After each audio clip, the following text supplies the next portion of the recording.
আল্লাহু আকবার, আল্লাহু আকবার, আল্লাহু আকবার, আল্লাহু আকবার।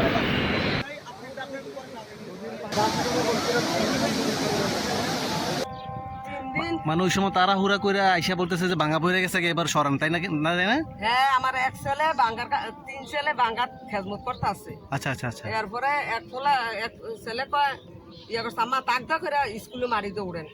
এটা কইছে আমি তো স্বর্ণটা করতে লই না। আচ্ছা আচ্ছা। কই এরপর ঘরটা মধ্যে উঠতাম লইছে আর একটা ফলাই দিয়ে থার বাদিয়ে ধরে গরু দুয়ার থেকে লইছে আমি ঘর ঢুকতে আসছি। ও জিনিসপত্র আর নিতে পারেন নাই? স্বর্ণটা আমার পোলাফাইন কামাই করে না আছে, কইলে কোনো আর পুরা না পোলাফাইন কামাই করে না আছে। আমার স্বর্ণরূপা ঘর আছে, আবার দুইটা ছেলে বিয়া করাইছে, এদের 2 মাস হয়েছে। ও বুঝলি মাইয়া ফেন ওখানে ন্যাংরা ম্যাংরা নানতাম কিনতে না শাড়ি মারি। হ্যাঁ হ্যাঁ হ্যাঁ। এটা সব কিছু শোকেস আসলো। আমার বড় 2টা শোকেস আসলো, 2টা ওয়ার্ডরোব আসলো, 2টা ড্রেসিং টেবিল আসলো, 7টা খাট আসলো, এরপরে ফ্রিজ আসলো। কিচ্ছু জানার খবর নেই। বাড়ির মধ্যে পুর ফিরে গেছে চাল নিয়ে। আর বাথরুমটা যেটা লেট্রিনটা বা বাথরুমটা বা হাউসটা এটা কাইতে ফিরে গেছে। ওই যে দেখছি দেখছি।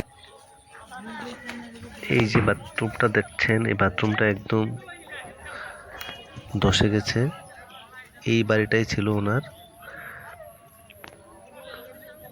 আলমারি, শোকেস, ওয়ার্ড্রপ সব এখানেই পড়ে আছে। ফাউন্ডেশন দেওয়া সেই বাড়িটি পিলার ছাড়া কিছুই নেই, সব পানিতে ভেসে গেছে। ঠিক বাঁধ ভাঙ্গার সামনের বাড়িটাই ছিল এই মহিলার।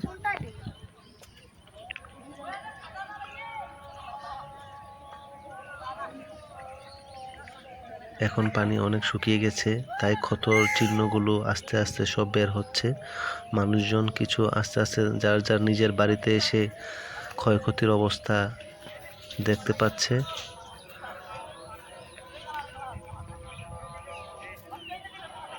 তুই যে কাইতে হইছে যে বুঝছিস ওইটা এদুরে কইতে আমাকে খালি জিপুতে কোন রকমের দাঙ্গাল উঠছে। আর আমার ঘর ওই রঙিন টিঙ্গি জানে এরিয়া, আমার ঘর ওই রঙিন টিঙ্গি জানে জায়গাটা কোন রঙিন টিঙ্গি যে বারিশ ছুড়ে সবগুলো বাসায় নিয়ে গেছে। দুইটাই ফাউন্ডেশনের মধ্যে ছিল না? হ্যাঁ, দুইটা ফাউন্ডেশনাল বিল্ডিং ছিল না? হ্যাঁ, দুইটা ফাউন্ডেশন না করা ছিল। এই দুটো দলানো ফেরেছি দেওয়ার পরে আমার বিটটা আসলো, আমার 3টা বিটটা আসলো, আমার বিটের মারি দেও নাই। আপনারা তো আগে বুঝতে পারেন নাই যে আসলে দিতে পারবো এই সমস্যা না? সালুটার পাইছি ওই এগুলো ভাঙ্গে গেছে।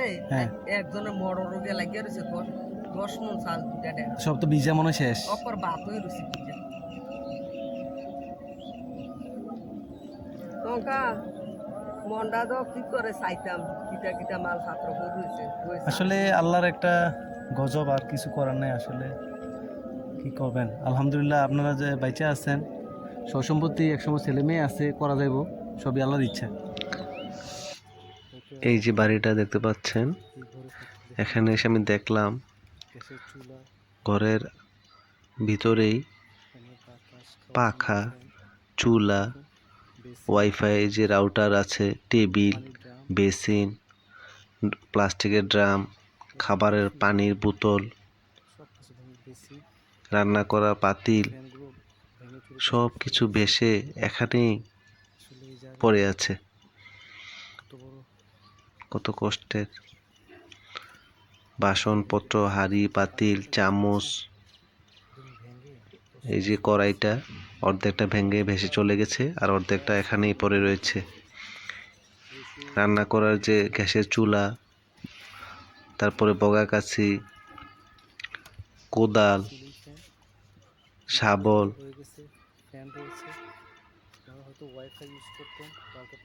সব কিছু এখানেই পড়ে রয়েছে।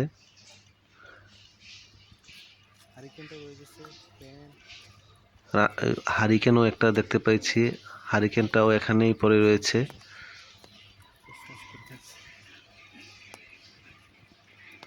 গাছগাছালি কিছুই নেই, আম গাছ, নারকেল গাছ, তাল গাছ, সুপারি গাছ, খেজুর গাছ, বাঁশ গাছ, আমার চোখে পড়া সব গাছই মূল সহ উপড়ে গেছে, একটা গাছও সোজা নেই। আর ফসলি ধানের জমি সব তো পানিতে ভেসেই গেছে। রান্নাঘরের চুলার সব আসবাবপত্র, এই যে বাসনটা, ভাত খাওয়ার বাসনগুলো ভেঙে এখানেই মাটিতে মিশে রয়েছে। বাঁধ ভাঙার সাথে সাথে মানুষ তার জীবনটা নিয়েই শুধু নদীর পাড়ে উঠতে পেরেছে। অনেক গরু, ছাগল, হাঁস, মুরগি, খামার সহ সব ভেসে গেছে। ঘরের আসবাবপত্র কিছুই বের করতে পারেনি। আলমারি, শোকেস, ওয়ারড্রোব, খাট, পালং, সোফা সব কিছু ভেসে গেছে, কিছু আটকে আছে গাছের মধ্যে। আসলে কত বড় ক্ষতি! যার ঘর ভেঙেছে এই বাদে সেই বুঝতে পারে কতটা কষ্টের। ঘরের খাবার দাবার, চাউল, ডাল, আটা, পেঁয়াজ, রসুন, তেল সহ সব কিছু তলিয়ে গেছে। বিছানাটুকু ভিজে বাড়ির সামনেই পড়ে আছে। ছোট ছেলের যে সাইকেলটা, সেই সাইকেলটা এখানেই পড়ে রয়েছে। আল্লাহ মাফ করো মানুষকে।